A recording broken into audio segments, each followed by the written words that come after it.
Sneakers and Cleats, the podcast.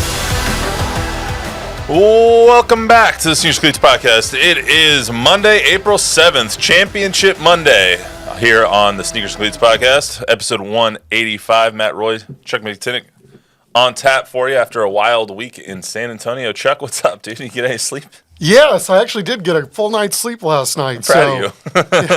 I haven't gotten many of those this past week. All for a good cause, though, right? Absolutely. It's been a lot of fun. Yeah, absolutely. I mean, it's been long days and a lot of stories, a lot of content churned out, but it couldn't have imagined a more fun week. I mean, Final Four in town, VTO in town, hundreds of thousands of people, it feels like, have descended upon San Antonio, and we're just here at the epicenter of it all. It's been fun. It has, and shout out to all the teams that are here, coaches, players, staff. I mean, everybody's been so friendly, warm, welcoming, good shares of their time. I mean, just very impressed. I mean, you know, you never thought in your wildest dreams, right, you'd ever get a chance to mix it up with some of these good young college players and great young college players, actually, and, you know, find out a little something about them. And it's really, really been a remarkable week in that regard. Yeah, it's been a lot of fun getting to know some of the players, getting to talk to people you've never talked to before or don't get the chance to talk to very often, at least seeing people throughout all walks of life that come here and descend upon San Antonio, especially in the media circles. I saw my SID from Arizona State, the sports and information director now is the head of sports and information at Arizona State. When I was there, Doug Tamaro, the best SID in the country, I will always say. Saw him. He's helping work the Final Four like he always does. Shout out Peter Contreras, too, who was the SID at Texas State when I was there, too. He did UIL stuff for years, too. I saw him. I hadn't seen him in years. Yeah, it's crazy who you run into at an event like this. It's like it's huge. It's the only thing, in my opinion, smaller than the Super Bowl when it comes to these kinds of things. I'm sure the CFP is the same way. I haven't been to any of those yet, but I'm sure it's very, very similar. But it's been awesome. It's been an awesome week. Awesome talking to Coach Sampson and getting to know kind of what he's all about, and same with Todd Golden and Bruce Pearl and all those guys. A lot of the players, Terrence Arsenault, someone I didn't know, and now I feel like I've talked to him 100 different times because of how this week has kind of gone. So it's been a lot of fun. That said, subscribe to the YouTube channel, both News 4, Fox SA. Download, rate, review the podcast version if you're so inclined. Also follow us on Twitter, or X, Facebook, Instagram, TikTok, all those things. We're putting out a whole bunch of content this whole week, including one of the funniest moments of any of the press conferences last night. Juwan Roberts was asked if there's any times where the age difference between Kelvin Sampson and his team kind of come out, and he had a really, really funny answer to that, especially when he asked, am I going to get in trouble for this? Like 4 different times. So it was really funny. I put that up on my TikTok. So a lot of those fun little things coming out of this week. We're going to talk all about the championship game today. We'll talk about the Final Four games today. It's going to be Houston and the Florida Gators doing battle in about 7 hours or so here in the Alamo Dome. So we'll talk all about that. The craziness that was Saturday night from Houston and Florida. Both of those comebacks were absolutely insane. Houston's a little bit more so, obviously. And then we'll talk about just what San Antonio and the city and the vibe has kind of been like around town. I think San Antonio has done a wonderful job of hosting this thing, and how they redid the Alamo Dome was absolutely nuts. I barely even recognize that building, I think, right now. Very well done. And shout out to the NCAA, too, for how, you know, these things are circuses, right? Yeah. I mean, the circus is definitely in town, but I really have enjoyed watching how the NCAA handles this. The basketball stuff is the basketball stuff, and the circus is the circus. The circus is around the basketball stuff, but it's not in the same environment, right? I mean, you still got the college bands in there playing, which is really cool. And I just think it's fascinating how they choose to pull this event off, which is we're going to have concerts, we're going to have all these side things going on, but they're all outside of the arena and not in the basketball setting. I think it's fantastic. Yeah, it's still a national NFL championship. It's still a game. Yes. So you still have these teams who clearly the teams are playing along, and the teams are doing a very good job of making themselves available, and the players are doing a very good job of making themselves available and talking to the media, and answering questions 2, 3, and 4 times over, because when you're in these locker rooms, you go around and you ask your question, and then you leave and someone else isn't there, and they come over and they might ask the same question. And so the players, I think, have done a very good job of being patient with the media because you have 30 to 45-minute locker room sessions, and you could ask the same question 3 or 4 times, and I would get annoyed. I do get annoyed when I get asked the same question 2 or 3 times. So they've all been great, and so. But to your point, the basketball is the basketball. They're here to win a championship, and their focus. The NCAA has done a really good job of making sure that the focus is still on that, especially for the teams. So we'll get into all that, plus something that came across my timeline. Barstool president, CEO Dave Portnoy came to San Antonio for the Final Four and absolutely blasted Gregg Popovich in a scathing minute and 15-second rant or so. So I cut that. We'll listen to that here in a little bit. He called Gregg Popovich a pompous a-hole. I did not bleep it. So, I mean, I think we're fine by saying ass on this show. So, anyway, we'll get to all that. Guess we're about to find out. Yeah, and well, I just did. So, here we go. It's been 185 episodes. Haven't gotten in trouble yet. So, you're moving the target ever so close. I know. Well, yes. As long as I don't drop an F-bomb, I think we're fine. Anyway, it's been a while since I've done that. Let's get started with the national championship game. I've gotten a little loose around here, too, so you're in good company. That's what it's for. Right. Can't say it on air, but like on TV. Unless you're SNL. Did you see the SNL thing on Saturday night? I did not. So they were doing the skit on Weekend Update, and they said, and this chick, I forgot what her name was, Ego something, and she was doing like a stand-up routine, and she said, "Men ain't," and she threw the mic out to the audience, and the audience all said the S word, and they all yelled it, and so all the people on the set were like, whoa, whoa, whoa, whoa. And then she was like, well, we're going to have to talk to the FCC about that one. It's really funny. Well, probably not in this day and age. Maybe. I mean, 11 o'clock on a Saturday night, I don't know if you can say shit. Right. CNN's putting them up on bad words up on crawls now and it's true. On banners. So yeah, it's gotten a little bit less taboo. So yes. Anyway, let's get to the championship game.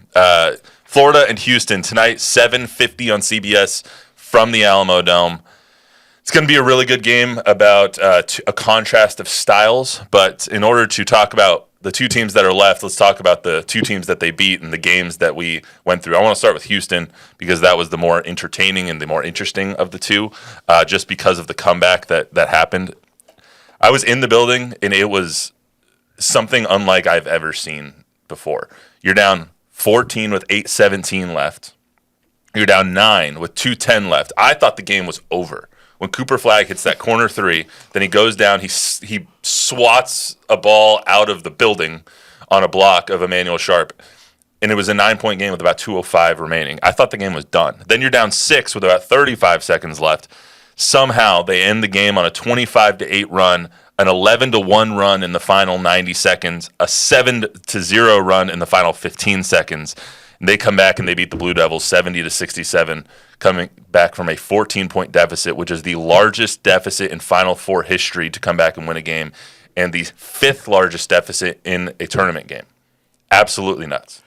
Okay, you have time for a short story? Yeah. So I was here on Saturday night. I was here holding down the Fox side on the sports side, Saturday obviously. Night, yeah. And I looked at the screen. U of H was down 12. I'd already worked. I don't have to get into all the, the amount of hours that we put in this week. I'm like, okay, this game's over. I'm going home. So I went home. Our wonderful sports photographer, Jack Green, sends me video after the ball game of the Cougs leaving the court and walking to the locker room. And he just put, hey, if you need this for social media. And I was like, I'm thinking in my head, well, why would I need the loser team to put on social media? Of it? No, I didn't see a single second of the end of the game. So I'm like, wait a second, Jack wouldn't send me rando video. So I Google and I see 70-67, and I'm thinking, you have got to be kidding me. What the hell did I miss? So then I had to go backtrack and see what I missed.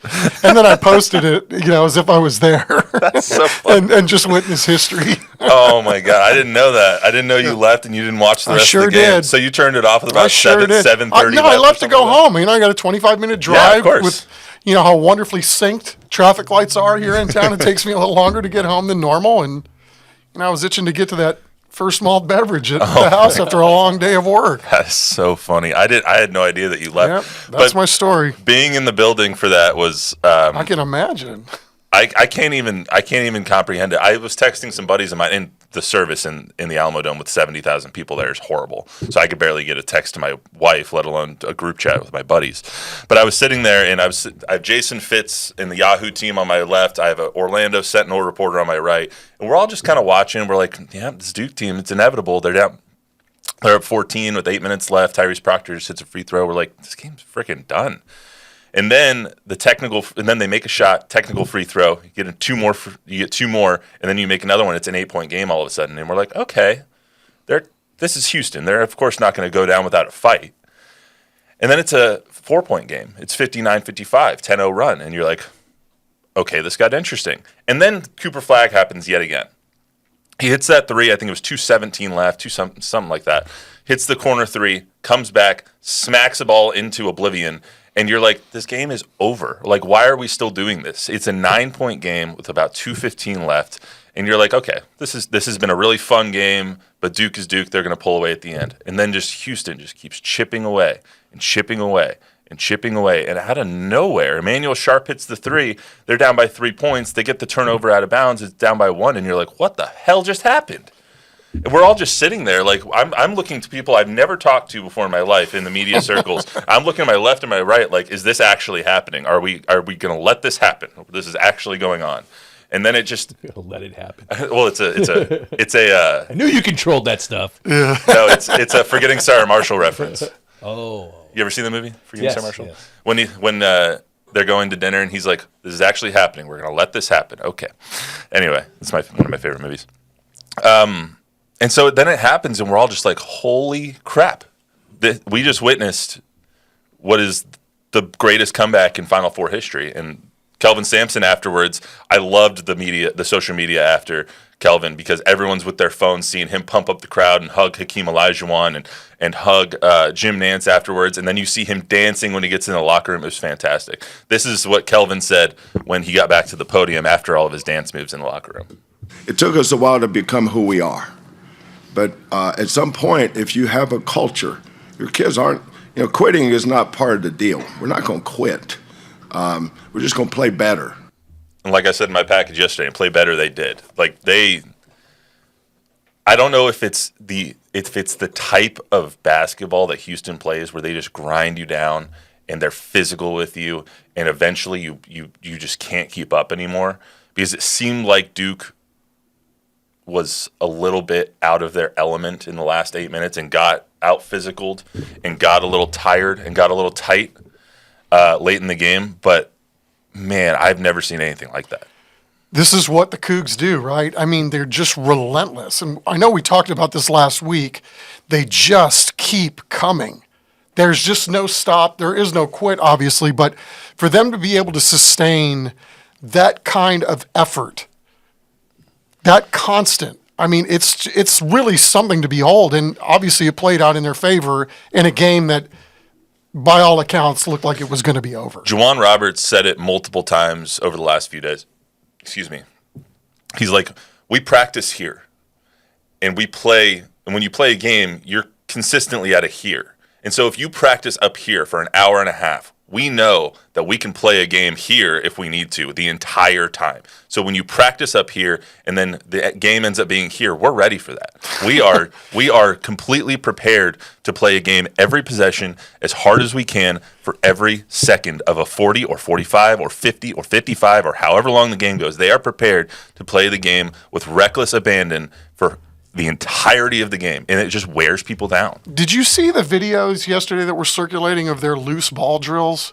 Yeah, those were circulating all last week. Yeah. I didn't see any of them last week, but it's like, man, that's almost prison rules. And I mean, like, I don't know that you can do that with 5 stars, right? If you have 5 stars across the board that have an eye on the NBA, I mean, but if that's what you're trying to build, a grit, a toughness, which is, old school. And I mean, man, I'm an instant fan of these guys when I see something like that. Like, if you're practicing that, and if you're practicing with that kind of effort going for loose balls in a practice setting, what the hell do you think you're going to get in a game setting when there's something on the line? I didn't know Kelvin Sampson at all. I'd never met him before in my life. I've interviewed him 4 times this week, and he's grown on me, man. Like I'm a huge Kelvin Sampson fan now after this week. He is a genuine, kind dude, and his players, the way his players speak about him, obviously they're not going to say anything bad anyway, but the way his players speak about him is very Pop-esque, very how Gregg Popovich's former players speak about him, and it's just very covering Pop and covering these teams, excuse me. You can see the similarities, and it's very it's nice to see that players respect and hold their coach to such a high degree of respect. Yeah, and I think some of this too is, if you've ever had a hard coach, shout out Sil Perez. Shout out Don Brady. You may not get it at the time, when you're a kid, but you get it not soon after you leave and you realize what somebody's trying to give you. Mm-hmm. And then what you take with you the rest of your life and how that can form a bond later in life too. And I think, the maturity level of all of these players that we've met this week is not common to like when I was a kid. I mean, these guys are really grown young men. And I think their worldview on what they're getting from their coaches is a lot different than what it may have been when I was younger. But I think they realize in the moment what they're getting from Coach Sampson and how whatever it is or wherever it's coming from or whatever it looks like is going to serve them all greatly, no matter if they play basketball or if they enter the business world or, whether they're a husband or a father. I forgot, to your point about not everyone can be coached like that, I forgot who it was this week who said not everyone wants to be coached. Not everyone loves being coached. Some people, you have to go to the University of Houston, you have to love being coached, and you have to love trying to improve yourself, and you have to know deep within you that whatever Kelvin Sampson is doing, it's to get you better as a person and as a player. And Todd Golden does a lot of that too. We've spoken to a lot of his guys, and he gets on their ass for a lot of reasons. But you have to love the process in order to go to some of these programs. I think it was Juwan Roberts who was like, when LJ Cryer came to Houston from Baylor, he didn't really get it. He was a little upset with Kelvin Sampson because he was being coached so hard, and LJ Cryer felt he was being that he was going as hard as he could, and yet Kelvin Sampson was pushing him to go harder because he knew that LJ could go harder, and he didn't really get it. And now you see what he did on Saturday night, where he was the life force for Houston in that first half. Without LJ Cryer, that would have been a 50-point win for Duke. Yeah, to your point, I think they were shooting, 31% from the field, but yet they made 5 of their 11 threes. So as bad as it was for Houston putting the ball in the hole in the first half, they were only down, 6 at the break? Yeah. So it was still a ball game, but, Duke is so damn good and talented and plays so well together. When that thing got to 12 in the second half or whatever it got to, 14? 14. That's when I was thinking, okay, Houston's finally met their match. It's one of the reasons why I got home.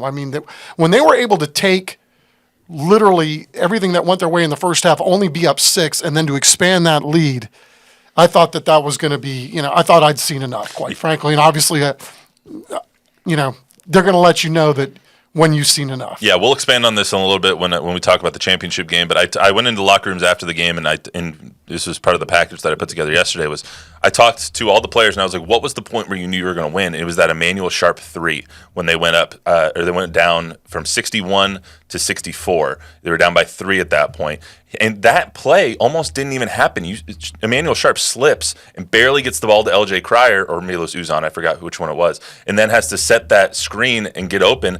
Almost gets his shot blocked again by Cooper Flagg, but he stays down, is able to hit the 3, and it makes it a 3-point game. Then they get the steal, and the rest is history. But that was the point where everyone was like, we're going to win this game. And the belief that the entire team had the entire game until the very last second that they were going to win is something that's truly special, to use their word. This is a special team to them. They consistently use that word, they being Houston. And it was truly something special to see the belief in the team no matter how many points they were down. So I thought it was really interesting. On the Florida front, they were down too. They had a ferocious comeback. Yes, Theirs just came a bit earlier. They were down by 8 going into halftime, and they allowed 46 points in the first half, 26 in the paint. Like, Auburn was doing whatever they wanted at all times. John I. Broom was being a healthy John I. Broom. And they came out in the second half, and after the first couple of minutes, I think it was 49-40, I want to say, with about 17 and a half minutes left. 11-0 run by Florida. They're winning by 2. Like, just out of nowhere. Walter Clayton and all the guys on that team just step up, and they will just go on a run, and you don't even see it coming. By the time they fixed it, they being Auburn, they were like, holy crap, we're down by 2. Like, how did this even happen? And the firepower that Florida has just never ceases to amaze me. WCJ. Dude, Walter Clayton is. Yeah, I tweeted it out on Saturday. I was watching it. I was like, this dude's got Steph Curry in him. Like, it is insane. The fall-aways, the shot creation, the layups that he made. The layup at the end of the game where it was the and one where he banked it off the backboard and it went in. As he was falling, all of his momentum going forward, and he has the touch to just lob it up there while he's getting fouled. I was like, holy crap. How the hell did he make that? He sees space like few others, and obviously he's athletic enough, and he's just smooth, man. I mean, he's so much fun to watch, and it's just, I mean, what a player, and, mid-major guy doing that. I see NBA mock boards. They don't have him anywhere near where you think I want he that could kid play. on my team, bro. I'm telling you, Good man. Lord. Instant offense. The Gators, they made the big shots, and the Tigers just really couldn't get them to fall at the end of the game. It was close. Like, even though Florida made a comeback, made a pretty great comeback at the beginning, it was close all the way throughout. It was Auburn took the lead, then Florida took the lead. It was back and forth. I think the biggest lead for Florida until the end of the game was about 5. The biggest lead for Auburn obviously was, I think it was like 12, but that was in the first half. It was very close until they went off late, and Baker Mazzara couldn't hit those shots, and Todd Pettiford had a horrible game. And John I. Broom just, frankly, didn't look healthy. And after the game, the guys in the locker room were asked, like, what's it mean to you that John I. was battling through all these things? And they clearly knew that he was not 100%. But the second best player in the country, or third, depending on how you want to rank him, Cooper Flagg being the first, wasn't not going to play in these games. Like, that was never an option. So you have to respect everything that Bruce Pearl and John I. Broom and Todd Pettiford and all the guys on that team put forward, because they put up a hell of a fight when their best player was clearly not 100%. Let's hear from Todd Golden after the game, who is the head coach of the Florida Gators. We were able to turn up our pressure a little bit defensively. I thought we got them on their heels offensively. We started, just guarding more physically in the paint and making it harder for them to put us in the basket. Got some clean rebounds out in transition, and they controlled the game in the first half. We stuck around and we were hanging in, but we controlled the game in the second half. And I thought after the first 2 minutes of the second half, we did that consistently. Absolutely. I mean, the 11-0 run they went on that happened in the blink of an eye. Basically, from 17:30, and I'm sure everyone who watched the game notices this, they do an under-16 timeout. By the time the under-16 timeout happened, which I believe, if I'm remembering correctly, was at 15:57, it was a tie game. In a minute and a half, they went on a 9-0 run, tied the game, and it was just the mood in the arena, which was heavily Auburn fans, by the way. Auburn had more people there than Florida did. Completely shifted, and you could just feel the energy from that Auburn section just be completely sucked out. It was something to see. As far as the championship game goes, now 2 teams that are so different. One team is great defensively, elite defensively. Actually, before I get into it, let's just hear what Todd Golden had to say about the 2 differences between these teams. He says it better than I can. Analytically, like us in Houston, on Ken Palmer, efficiency margin is like within 0.1 of each other over 100 possessions, and obviously we're an elite offensive team and a top 10 defensive team. They're a top 10 offensive team and elite defensive team, and so I do think it's going to be a contrasting little battle that way to see who can, hopefully we can get the game up and down a little bit. They're going to impose their will just as they've done on everybody this year, and we're a pretty tough team also. I mean, yeah, both teams are tough, but no one's tougher than Houston. I thought it was interesting this week, I think it was yesterday, that they were comparing the 2 teams, and the guys on the podium were asked, okay, how do you look at this Houston team? how do you look at this Florida team? And the guys, I think it was Todd Golden who said this Houston team reminds him of Tennessee, who just are physical and imposing and try to impose their will on you for 40 minutes and hit timely shots. And then I think it was Milos Uzan who said, we look at this like a bigger Texas A&M. They have that one player, Wade Taylor on Texas A&M, Walter Clayton obviously on Florida. We look at them like that, where they are really good all around, but they have the one guy who is he's the straw that stirs the drink. And so I think it's really interesting that they're taking those comparisons as to teams they've played already this year and now thinking, okay, well, how did we play that team?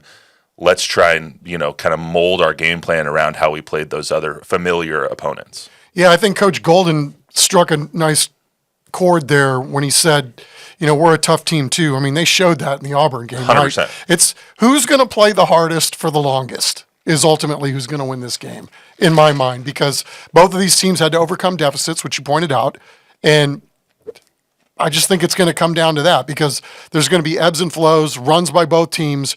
Who's going to sustain that kind of energy for all 40 minutes? And I think that'll be the team that ends up on top. Bob, anybody chiming in? Well, first of all, Tom Guerrero is in the house. Shout out Tom Guerrero. Tom said it was nice on Saturday. I was able to take a photo with Coach K.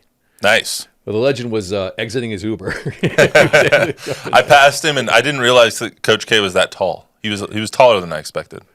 Mario said downtown was fun this weekend, and constant listener Robert Smith said downtown after the game was a little bit of 07 championship feel. Really? Everyone downtown for hours.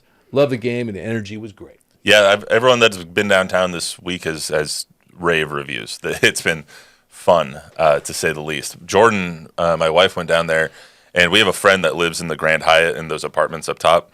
And so they decided not to go and be in the masses during T-Pain on Saturday night. Instead, they just watched it from the balcony, and she was like, that was the best thing ever because it looked like a zoo. There were so many people in town. It looked crazy. A good time had by all. That's what it's all about, right? Find your place and mingle and watch the show. I was just worried people were going to be shaking their asses too hard and fall off balconies. I mean, T-Pain was putting on a good show, it looked like. So, anyway, back to the game. The contrast of styles is going to be interesting because Houston wants to slow it down. Houston wants to play. Oh, sorry. Whenever Luis turns around, I assume something's wrong. Because I have the switcher over here. For people who can't see, I have the audio switcher over here. So whenever he turns around, he's usually like down, up, bad, speak. I don't know. So just learning sign language. Anyway, yeah. Thank you. But one of the friendliest guys you'll ever meet, Luis. Oh, yes. Not as good as Warm. Kelvin Such a Sampson. Warm and joy. fuzzy. Just a joy to be around. Yeah, as long as he's had his Red Bull that day. Anyway, so these two teams, the styles are so different. Houston, more physical, more imposing, doesn't want to get up and down, wants to stop you from the transition, wants to hit their timely threes, and wants to play solid defense. And the great defense that they play is just outstanding. I mean, they rotate well. They're physical when they're playing you man to man. You have to play perfect offense to beat the defense that they play. They help when they're supposed to help. They come over and defend and recover really well when you're trying to switch off screens. They do all those things extremely well. They're bouncy too, right? Yeah. I mean, balls off the rim, and you see guys they're like pogo sticks. I mean, they keep coming. They don't stop. The ball's loose, and it looks like there's five guys or in one of those little hopping horse things that you have when you're a kid. Point, Coach Sampson said JoJo Tugler probably has the best third jump that he's ever seen from anybody because because that's how college basketball is. You tip a ball and then you need to jump twice, and he's like his third jump is better than most people's first jumps. That's why he gets so many boards. See, I'm not even thinking about things like that until he basically says it. Coach Sampson, I'm talking about, right? I mean, you're thinking about, okay, this is where the coaching comes in, right? Guys like me aren't thinking about the third jump, and he's thinking about that. I also thought it was really telling what he talked about on yesterday when, the thought had crossed his mind about having to foul because they were down so many so late, and he went into this long example as to why he didn't do what he did and how it proved to be the right call, and it was. And he said at the end of it, sometimes you make the right call, sometimes you don't. But, I mean, it was fascinating him breaking down everything that he was thinking about in the moment, why he didn't foul. Yeah. To include the fact that Duke's, basically a 90% free throw shooting team. Yeah, everyone except for Tyrese Proctor, apparently. Right. Man, would you rather? I also asked the guys yesterday, a couple of guys on Houston, because I think it's so interesting that they have so many guys. Like, it'll be Milos Uzan one night, and then it'll be Malik Wilson one night, and then it'll be LJ Cryer, or it's Emmanuel Sharp, or it's Juwan Roberts, or they have so many dudes that make shots, they don't rely on one. And Walter Clayton, obviously, is the straw that stirs the drink, to use that expression again, for Florida. So I think it's interesting, that dynamic as well, that Houston, obviously, to win this game, they have to shut down Walter Clayton, or they have to at least stop him from going nuclear, which he has done this entire tournament. But how does Florida defend 5 guys that can make shots instead of just one? You know what I mean? Like, well, they're long, yeah, and they're athletic, and they're skilled. So, in that regard, I think they're going to look a lot like Duke in a lot of, the same kind of a size and length and twitchiness about them and playing well together. So, I mean, they're good. They're in the national championship game right? Yeah. And there's just that little extra element from Houston that you can't discount, which is the grit. Yeah. They have an extra scoop of grit. But to that point, and it's something that's fascinated me about this Florida team, is their grit is not to be discounted. Correct. As well. I mean, you saw in the UConn game, they were down the entire game, came back to win that one. They almost covered that game until the late 3 by Alex Caravan. They came back and won against Texas Tech when they had no business winning that game. They had zero business winning that game against Texas Tech. Texas Tech was the better team for the entirety of the game, except for the last 45 seconds. Like, it was nuts what Walter Clayton did in that game. And then you see against Auburn, they just impose their will, and they have the horses or the Gators. They have the Gators to run the race, and to just go on these kinds of runs that it seems like there's just an avalanche, and the person at the bottom, the team they're playing, is at the bottom of this avalanche, and they're trying to stop it, and they just can't, and it just keeps coming downhill until eventually you're buried, and you have to kill them 10 times to really put them in the ground. And it's something that's fascinating, because these two teams are by far the most resilient teams in the entire nation. They've proven that, right? Time and time again. You don't get to this point without having had to prove that on, probably multiple occasions. And you don't win an NCAA tournament without having a couple of white knucklers. You know what I mean? A couple of games where you're like, I don't know, we're gonna win this one. So, like, Houston's had 2, Purdue and Duke, obviously. Texas Tech and UConn are Florida's white knucklers. I think it's gonna be a very fascinating game. I'm really actually excited to see it tonight, because I think you could play this game 10 times, and I think each team would win 5. And I'll be fascinated to watch with one eye and then counterpunch over on the Fox side while we do Max Sports opposite the national championship game. True. Please watch anyway. During halftime. There we go. You'll be on right try then. to sync that up for you. Right? One thing that I think will be cool, though, about this game is no matter how many points somebody's down, whether it's 10, 15, unless it's like a 30-point game, which I don't expect it to be. I would be really shocked if either of these teams got blown out. You kind of have to watch until the last shot is taken, because both of these teams have the ability to come back so rapidly that it's going to be an interesting one. Who wins? Oh, man, I don't want to jinx the team. I'll ask you 2 questions. Okay. Who do you want to win? I want Houston to win. And who do you think will win? Houston. So I'll go with Houston. I have the same 2 answers. But I'm going to be okay if Florida wins. Yeah. I mean, we spent so much time in the locker rooms. Did you meet a single bad young man from Florida? Nope. A single bad person from Florida? I mean, nope. So that's part of this, right? If you really, honestly, because we don't cover the Houston Cougars on the reg, and you met both of these teams for the first time, it's like you're going to be cool with whoever goes home a national champion tonight. I just want Houston to win, and I want I think they win. I want them to win, because I think we've spent more time with them, and Coach Sampson's really grown on me. But also, I want Terrence Arsenault to sink the game-winning shot. There you go. He's done it before in this building. And I want Isaiah Brown to have a nice game or come off the bench, right? Because of all the nice things he did for us this week. Yeah, and real quick, outside of the things game-related, just shout out to what San Antonio has done for this Final Four. I've consumed a lot of media over the past few days, from Barstool to just everybody who's here, from Yahoo to CBS to Fox or whoever else is here. Nothing but rave reviews about the way that San Antonio puts on this kind of show. They have done everything possible to make sure that all mouths are fed and that everyone's having a great time, from the Riverwalk, the river parades, to the concerts outside, to the fan fest, to everything. It's all walkable. The city has done a great job inviting people in and being receptive to the fan bases, and the Alamo Dome has just been out of this world. Yep. Shout out Steve Zito. I mean, the dome always looks clean. I mean, when you walk in there, the floors always look immaculate. But with the upgrades with the carpet and all the fixtures and everything, I mean, it really does look incredible in there. I mean, it's really, really well done. Again, I can't say enough about Steve Zito and his crew over at the Dome, what they've done.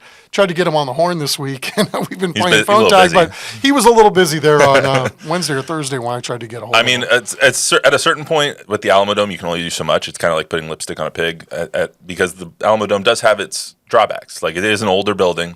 It's all concrete. I mean, it's very steep because it used to be a basketball arena. I mean, it has its qualms. But they've done a fantastic job. It looks wonderful, and the suites that they put in for this event, everything is top notch. I cannot say enough about the job that San Antonio Sports has done, about the job that the Alamo Dome crew has done, the city has done, the county has done, SALOC has done, the NCAA has done. Everyone knocked this out of the park, and tonight is going to be a culmination of hundreds and hundreds and hundreds of hours and hundreds and thousands of volunteers' hours to put this event on. It's going to be great. So, amen. Well said. I'm looking forward to that. What I'm not looking forward to is this next conversation. So, Dave Portnoy, the CEO and president of Barstool Sports, they had all their shows here. I think it was at, where was it at? River North Ice House in downtown. It's right actually by KSAT Station. They did all their live shows there this week. And they had John Fanta on, and they were doing the whole thing. And Dave Portnoy didn't mince his words when it came to his take on Gregg Popovich and the kind of coach and the kind of person that he is. And this is what he had to say, and then we'll talk about it after. We're in San Antonio. I hate Popovich. Oh, really? I absolutely hate Popovich. I love the turn the room. Way to turn the room. He is an absolute pompous asshole. I could coach but he also kind of deserves to be a pompous asshole. He's won wasn't he the announcer? He's like, we have Tim Duncan, we got Ginobili, we got this guy, we got that. I'll coach these guys. Anybody could win with them. He is the most arrogant, pompous asshole. He's one of the greatest coaches in basketball. You're pretending like Manu Ginobili was like the first pick in the draft. They were loaded. Yeah, but they were loaded partly because they got guys from places they never did. Go Spurs, go! I have no problem with Spurs, go! Go Spurs, go! I have no problem with Spurs. I respect the Spurs dynasty. I just don't like Popovich. I like their players. I don't like the coach. I don't like when he goes and he grabs a microphone. He's like, "Shut up, everybody! Just coach the team." He thinks he's God. He thinks he's the righteous morality. He's like, he always lectures you. I always feel like Popovich is lecturing me. I don't want to hear from you. Coach your team and shut up. I have so many things to say. First of all, he wasn't the announcer. He was the president of the team, and he came down, fired the coach, and took over, which he had every right to do. You go first. Well, yeah, he was the GM at the time when that happened. Yeah. I don't know. Whenever I hear stuff like this, I mean, this is what guys like Portnoy do. I mean, he's made his lot in life by preaching a certain way, and it's not necessarily my cup of tea per se. That's actually the first time I've heard any of that. I mean, it's just stuff I don't choose to listen to, and I don't either. I just saw the article. Yeah, I mean, I always find it fascinating too that, when you hear somebody say what he's saying, it's, take a look in the mirror, dude. I mean, everything you're saying about another human being, he's essentially doing too. So, I don't know. I'm not giving it a lot of weight. Yeah, it's just, I feel like a lot of people don't like Gregg Popovich because of how outspoken he's been on politics and how outspoken he's been on other subjects. When you let that conflate what he's done on the basketball court and what he's done for his team, yeah, everyone has different politics, and that's fine. That's what the foundation of America is disagreeing with people, hearing other people's opinions, and then you guys come to some sort of understanding. That's what the two-party system is. He voted for Donald Trump. I can almost guarantee you that Gregg Popovich did not. So, I mean, they have differing opinions and different things that way. And yes, Gregg Popovich has preached a lot at his press conferences when it comes to civil rights and when it comes to women's rights and when it comes to all those things. But you can't say that Gregg Popovich is an asshole, first of all, because he's not. You can't say that Gregg Popovich isn't one of the greatest coaches of all time, because he's not. And you can't say that you hate Gregg Popovich but you respect the Spurs dynasty, because he is the Spurs dynasty. He was the only one here for all of them besides Tim and R.C. Buford, obviously. But, like, you can't – those two things don't mesh. You can't say both of those things in the same breath and say, oh, I'm making a great point. Like, he did coach his team. He was the dynasty for the Spurs. You just can't make that point. That's not a good point to make. And it's frankly to say that in downtown San Antonio with Spurs fans present while there's Tim Duncan jerseys in the bar and saying you hate Gregg Popovich is just so disrespectful to the city that he and the franchise that he's helped build, and to the fans that were in attendance. Like, it's just not. But this is how he's ascended, right? I mean, that's his game. So you kind of knew that if you invited Mr. Portnoy in to elicit whatever it is that he was going to say or do, that he was going to do something that involved clicks and views. I mean, and it's weird because, like, I like Portnoy, I like Barstool Sports a lot. I consume can you put us in the two-shot there, Luis? I consume their content a lot, but it's like, read the room. Well, wasn't one of Portnoy's points was that it's selfish of Popovich not to step down? He's actually hurting his team. No, I don't think they never talked about, at least in that clip. They never talked about that was in the conversation. That was one of the things he was saying, is that he's actually hurting the team because he's so full of himself and everything that he won't step down. I didn't hear that part. Because they only talked about it for a couple of minutes. It must have either been way before or way after when that clip happened, which is about 45 minutes into their Friday show. Yeah, I didn't hear that part because it's also disrespectful to speak like this about him when he's on the mend from a stroke. Like that's the other part of this. Yeah. It's like this is a guy that could have died if he was not around medical personnel when that happened. And he wasn't taken care of immediately when that happened. And now you're going to say this about him in his city that he has helped bring to the forefront of the sporting universe. It's just, it leaves a bad taste in everybody's mouth. And that's even coming from me, who is not from San Antonio. Like, I have no affiliation with the Spurs. I don't like the Spurs as a team. Like, as a franchise, that's not my favorite team. I like covering them, obviously. But it's just, it puts a bad taste in your mouth, to say the least. And then you have the other guy on Barstool, Big Cat, who I love. Big Cat. He is a great interviewer. I like his style of interviewing. I think he's very funny. I love a lot of his content. He tweets out during the Duke game, "Stop showing Coach K. He's retired. No one cares about that old blank." Why? Why be disrespectful to the older coaches? Like, what is wrong? They also talked crap on Tom Izzo during the podcast. I was like, what is wrong with you guys and old coaches? Why are we disrespecting everyone who's built the game up to where it is right now? It doesn't make any sense. Like, yes, it's getting people to talk about it, but good Lord. And mission accomplished. We've talked about it for a good 4 or 5 minutes here. So this is what they do. But this is the environment that we live in, too. Sadly. It's off-putting, to say the least. Like, I'm not going to stop listening to Barstool stuff. I don't agree with all of it, obviously, but I'm not going to stop listening to it. But it's very off-putting to see something like that happen on a week that is made for celebration of college basketball and a team, obviously the Spurs, who got eliminated from playoff contention last night officially, even though they've been basically eliminated for the last month. Yeah, they're actually eliminated before last night's game, but we can talk about that later. Yeah, we're going to talk about that on Thursday. Yeah. They got eliminated with the Kings win. Right, because the magic number yesterday... They needed to win all 5, and they needed the Kings to lose all 5. Right, but they didn't own the tiebreaker against the Kings. The second tiebreaker, because actually the first tiebreaker is head-to-head. They split their season series. So yeah, I mean, it's just I don't know. It was very off-putting, but shout out to all the Spurs fans that were in attendance getting the Go Spurs Go chant. Yeah, hell yeah. We probably had a hard time leaving without security. Honestly. Shout out to all of them for getting the Go Spurs Go chant. Shout out to John Fanta, who is the guy sitting right next to Dave Portnoy and in between him and Big Cat, who was fighting for Pop's honor, I'll just say, for lack of a better term, and was getting the Go Spurs Go chant started and was saying that Coach Pop is one of the best of all time, because he is.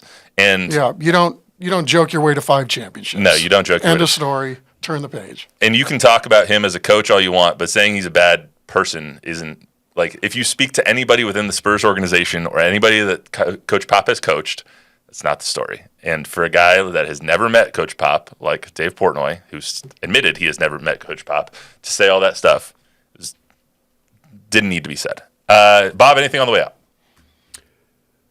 We just had one complaint from Dave Smith. He said, and maybe some you guys can talk about this a little bit. Surely it could have been played at the AT&T Center or the Frost Center. Rather than the antique Alamo Dome, but I think that just presents a problem for downtown. Yeah, especially when you have 60-something thousand people in the Alamo Dome. Well, there's a reason why it's in the dome. There's a lot of reasons why it's in the dome. One of them is that they got 68,252 people in the Alamo Dome. Exactly. You couldn't get that. That's triple. Almost. That's more than triple. That's almost 4.5 times. I get. Some Center people is. don't like the way the Alamo Dome looks on the outside. It's kind of grown on me over time. But again, on the inside, like you go watch a football game, you're not gonna have better sight lines for a football game than you are in the Alamo Dome. So I mean, is it perfect? No, but I mean, for older stadiums, it's held up pretty damn well. And I don't know, I like going down there. It's like I said, it's clean. The floors are nice. It doesn't look like anything needs fixing. Which is you can't say that for most of the other part of the city. So but also, what's wrong with the dome? Has air conditioning. They sell beer. They has air conditioning. They sell beer. What else do you need? Yeah.